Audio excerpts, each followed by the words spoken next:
Magandang umaga sa inyong lahat, mga followers ko. Ngayon po ay linggo,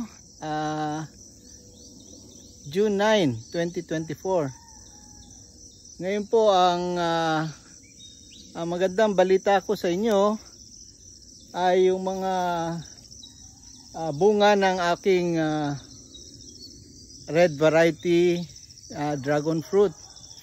So makikita nyo po ang malapit na mahinog ang mga red variety ng dragon fruit. Ito po yung mga unang tanim po namin, kaya maganda ang kanyang mga tubo at sagana sa pataba. Ito po yung mga maliliit.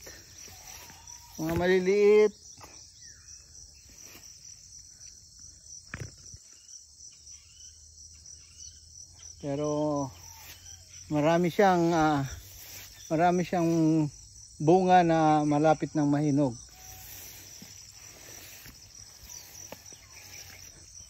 Ito po yung mga dilaw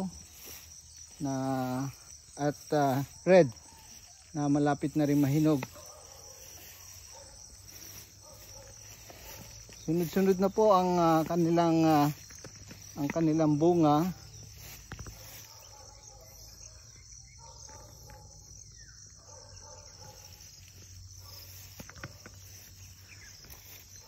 Ito, hinog na, malapit ng mapitas. Malapit na mapitas ito.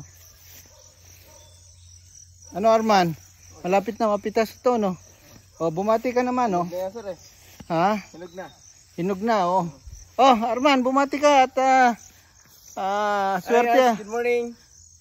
Swerte itong mga May hinog na kaming dragon fruit dito. marami ng mga hinog na dragon fruit, kaya nakakatuwa na malapit na naming i-harvest. Mapipitas na namin to. At Hinog na to. binabantayan ni Arman para Hindi mo nakaw. baka may makapulot. May makapulot sa wala naman siguro. Doon sa mga kapitbahay natin. At bantay sarado itong mga dragon fruit natin. Oh, ba't natanggal? Para ito sir. Ha? Para ito pag ganito.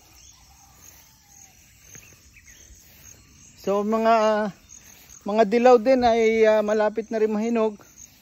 Ito yung mga dilaw. At pati yung mga dilaw sa nagtanong ako sa Indang, hindi pa rin hinog ang mga dilaw nila na dragon fruit. So halos sabay na lang nung mga taga Indang at dito sa Naik.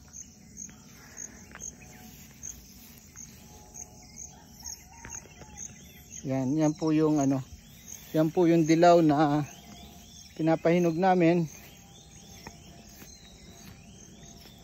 At marami mga dilaw na aming mapapahinog bago magtapos ang taon. So maraming bulaklak at bunga ang aming dragon fruit ngayong linggo. At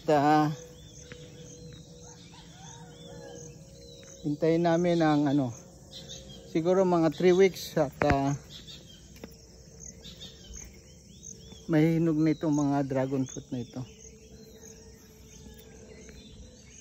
Maraming bulaklak at maraming bunga ang ating dragon fruit.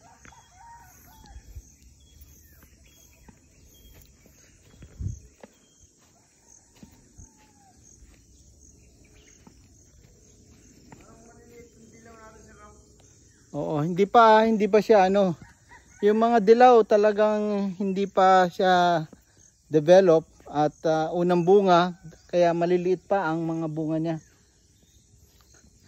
So yan po ang balita namin, balita ko ngayong linggo, June 9, 2024. at bagong tabas pero hindi natapos dahil umulan ng malakas kagabi. Maraming salamat po at happy Sunday sa inyong lahat.